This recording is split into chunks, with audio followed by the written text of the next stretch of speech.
Week setting up shop, rain possibly leading to snow by the middle of the week. More time and out for you up next. Suspect caught. This Danville man has been on the run for 3 months now, wanted in connection to a murder, where he was found. Deadly act. The tear and go, you indicate that this fall is greater than 30 feet in height. A Cirque du Soleil performer falls to his death, how witnesses say it happened. You're watching ABC 13, news coverage you can count on. This is ABC 13 News at 11. We are following 2 breaking stories tonight, one in Danville and one in Austin, Texas. Let's get to the news out of Danville first. Police say a murder suspect who had been on the run since January is now behind bars. Deshaun Trent on the left side of your screen is one of 3 men charged with killing Antoine Tucker back in December. They say he was found on the 300 block of Gray Street in Danville yesterday. All 3 men are facing several charges, including first-degree murder. And now to that breaking news out of Austin, Texas. Crews are at the scene of another reported explosion. Our sister station at the scene reports at least 2 people were injured. Look for updates on this story on GMV starting at 5 a.m. tomorrow.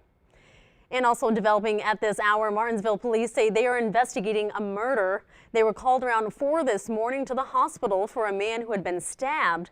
They say 29-year-old Michael Lightfoot died shortly after. Police arrested Catey Beal and charged her with second-degree murder. Officials believe the 2 lived together in Martinsville and had an argument before Beal allegedly stabbed Lightfoot in the chest. She is currently being held without bond. I'm Will Stafford. Great looking day out there for today. Don't get too used to that because that will not be around much longer. We're tracking that area of rain down towards the south. That's going to start to move into here as early as tomorrow. Now for the morning hours of tomorrow, especially along the south side, should just be cloudy. Some of us could see a shower first thing in the morning for that morning commute, but most of us will stay dry. That is until we head to the afternoon. That's when the higher chance of rain gets here.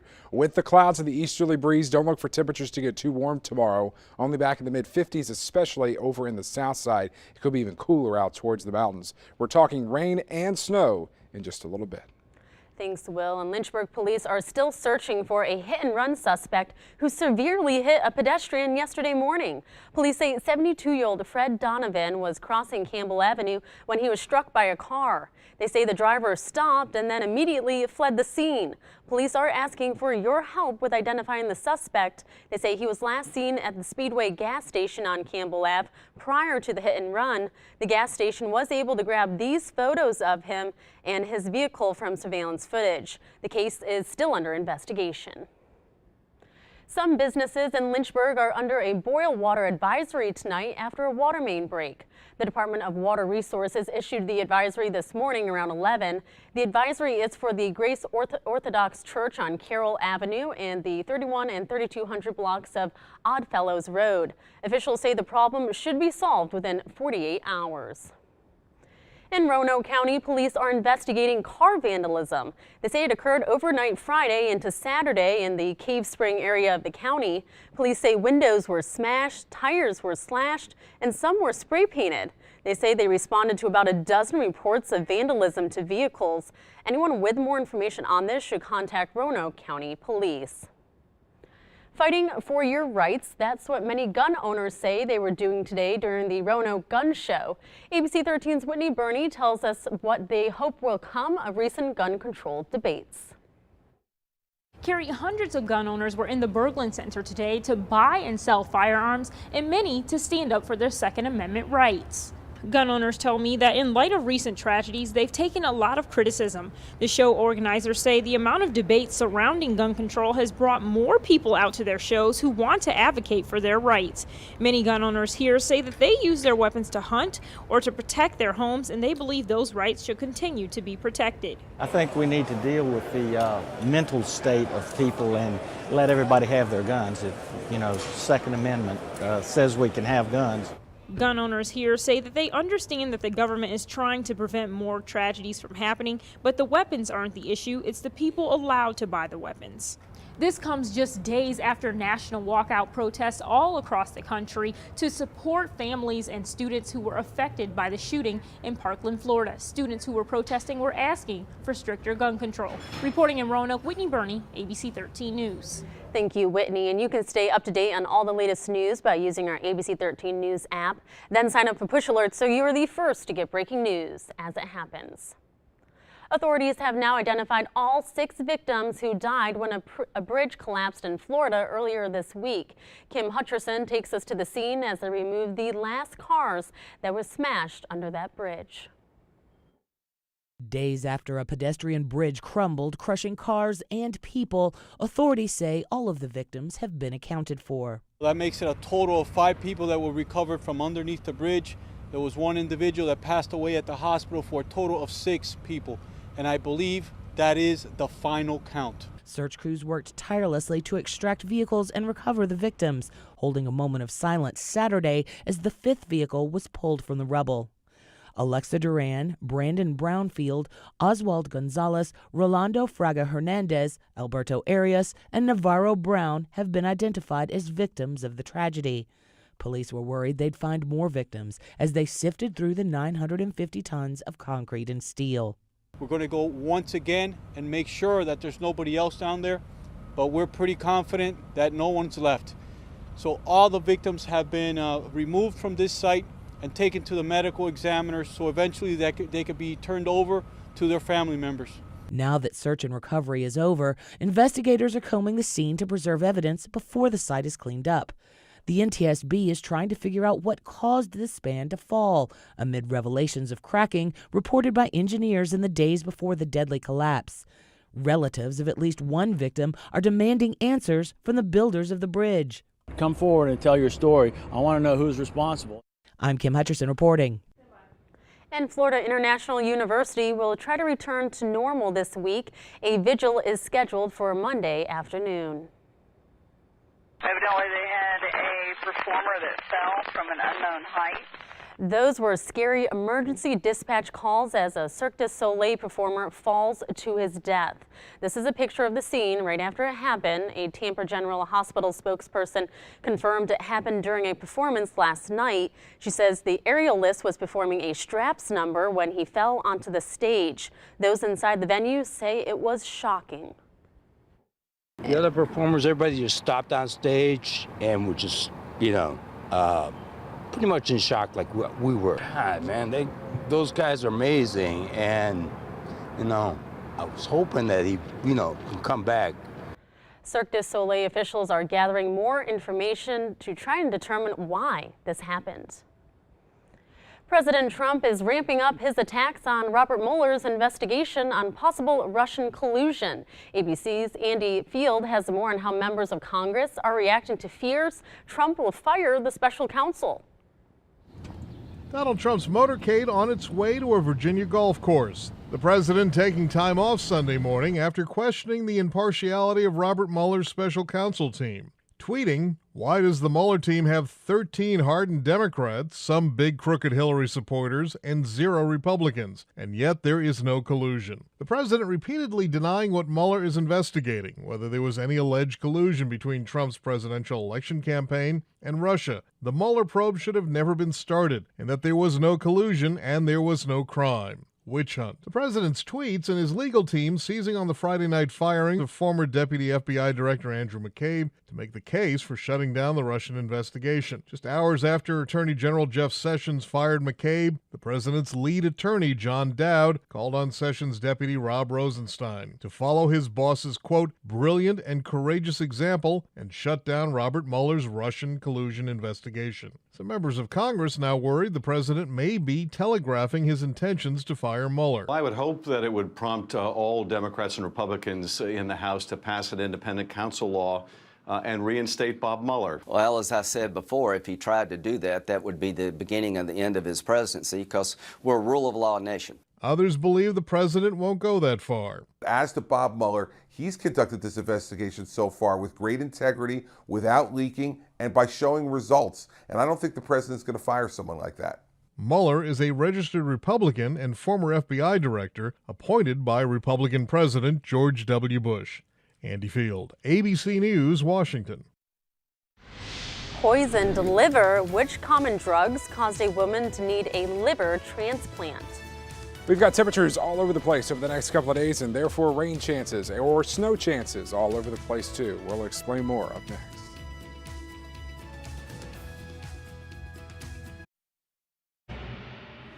All right, there's a look at our next big weather maker down towards the south. Some rain right now all throughout the state of Georgia, and now starting to enter the upstate of South Carolina, also western North Carolina.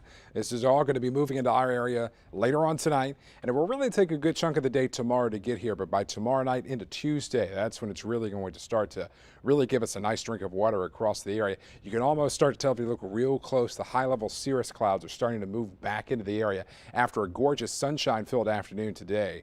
However, until the really thicker clouds get in here, we're still going to be able to drop down rather cool. Still looking at temperatures in the 40s and 50s, although Martinsville has already started to drop back into the 30s for right now. Again, we'll still get a right good amount of cooling going on before those thicker clouds start to get here. But by first thing Monday morning, many of us are starting to walk out the door to work or to school. Mostly cloudy skies. And again, a few of us may be able to pick up on a stray sprinkle tomorrow morning, but most of us are going to start off our Monday on the drier side. A good chunk of us are going to stay dry throughout really the entire day on Monday. But again, there will be a few scattered showers to deal with in for the afternoon. Here we are at 4 o'clock.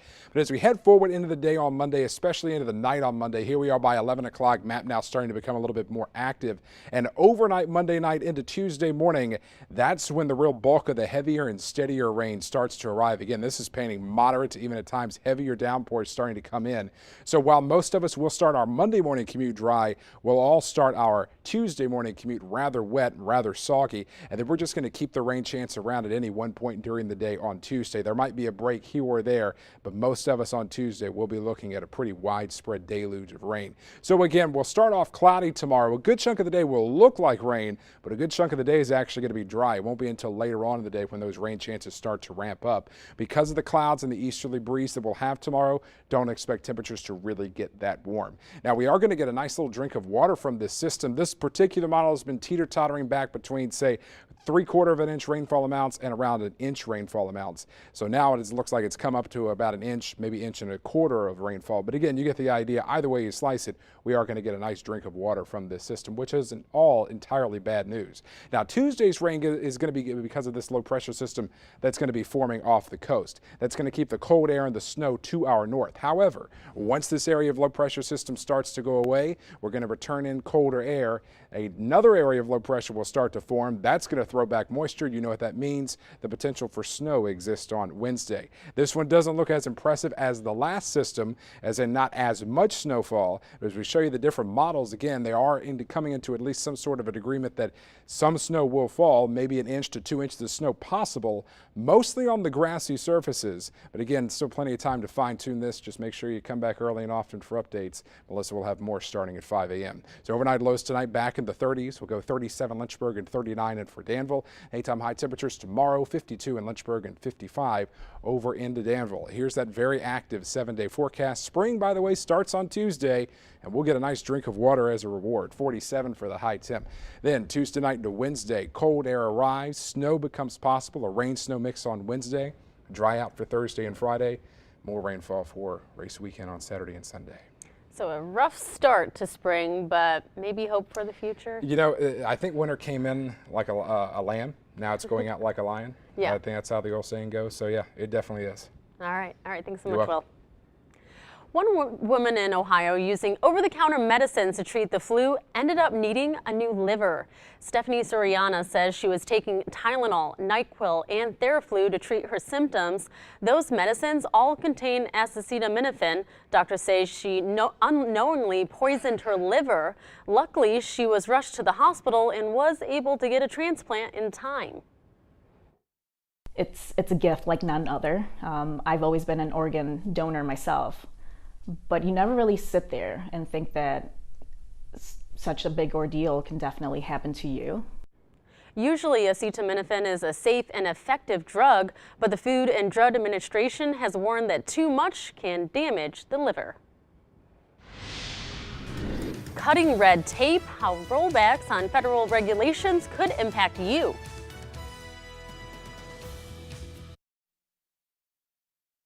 Has reduced some federal regulations, but it's not a story that has made a lot of headlines. Full Measure, Cheryl Atkinson explains what you should know. Patty Tassari runs a food booth at local fairs. She's been coming to the Frederick, Maryland Fair for 36 years, but says the red tape is getting so bad she's drowning in it. Her perfectly good fire extinguisher required a fresh inspection. I had to take this to Hagerstown to have them take it apart and put it back together to tell me that it was okay. How much did that cost? $110, and 3 hours later. It's one of 2 fire extinguishers she's required to keep on hand.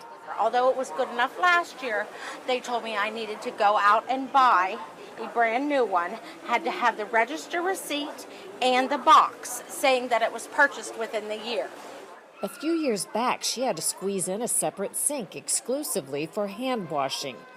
Now, 3 are required. Diane Katz is a senior research fellow in regulatory policy, red tape, at the Conservative Heritage Foundation. This isn't a partisan issue. In Tales of the Red Tape, Katz has chronicled examples like federal regulations requiring hotels, restaurants, and airlines to write policies accommodating miniature horses as service animals. Every element of our lives is regulated.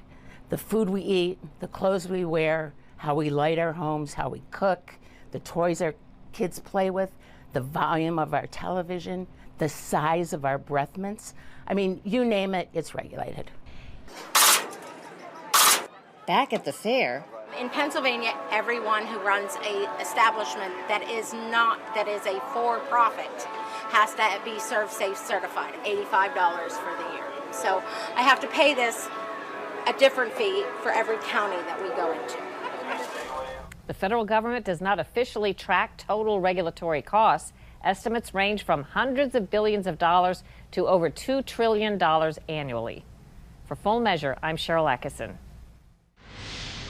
Dave Walls is up next with sports. The UVA women are the last team alive in the big dance. Could they take down the defending champs?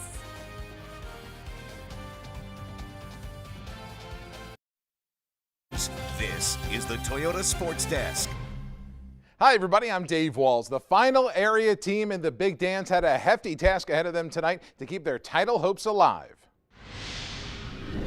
Well, the Virginia women battling against the defending champs from South Carolina early on. Virginia's Jakara Brown launching a three from outside to tie it up at 9. Later, watch as Dominique Toussaint says, hey, I can do that too. She's going to get the ball at the elbow here, and she will bury the 3. That keeps Virginia in it, down by 3. Felicia Ayatin had another big game in the lane tonight for the Cavs, but South Carolina would be a step ahead. They pulled away in the fourth quarter. Cavs fall to Dawn Staley's Gamecocks by a final score of 66-56. We had women's NIT action today at Castle Coliseum, and it's Virginia Tech defeating George Mason 78-69 despite Mason's Natalie Butler putting up a ridiculous 26-point, 20-rebound effort. 4 Hokies in double figures. Tech now faces either Fordham or Drexel at Castle Coliseum Thursday night at 7 o'clock. We have NCAA tournament action, a big one today. Clock strikes 12 on UMBC. The 16-seed Cavalier Killer falls to Kansas State. Clemson whips up on Auburn, while another 1 seed doesn't escape the weekend. Xavier downed by number 9 Florida 75-70. Another 2 seed is out. Cincinnati falls to Nevada by 2 points, while West Virginia leading Marshall late into the second half.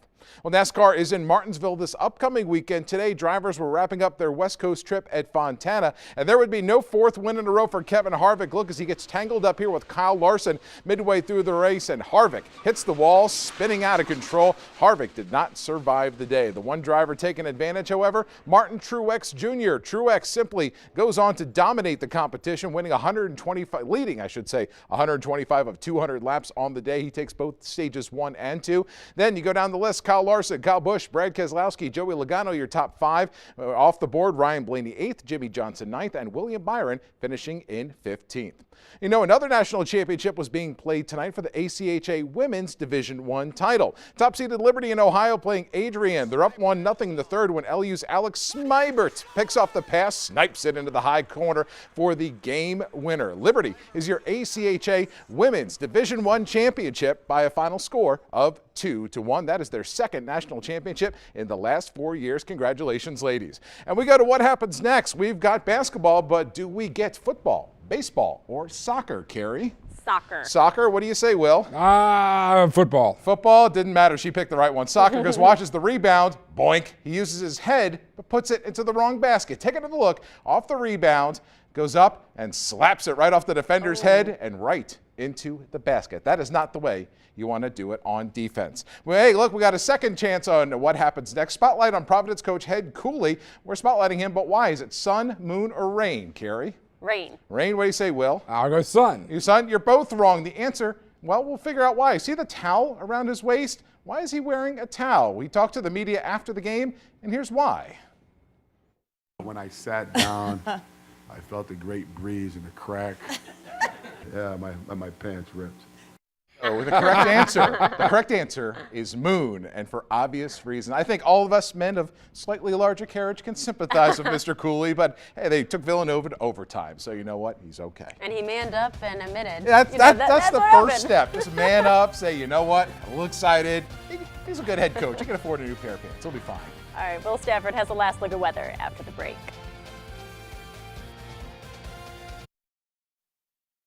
And as Will Stafford said, in like a lion, out, or in like a lamb, out like a lion. Yeah, that's how right. this winter's going. We've got some clouds and some showers around at the bus stop first thing in the morning. A few of us might get in on a straight shower, but for the most of us, I think it's going to be a dry morning at the bus stop. 37 is going to be that temperature. Picking the kids back up. 52, and again, a stray shower, but I think most of us are going to be dry tomorrow. There'll be a few showers out there dotting the landscape, but most of us are dry Monday. Not the case on Tuesday. Good opportunity for rain. That is the first day of spring.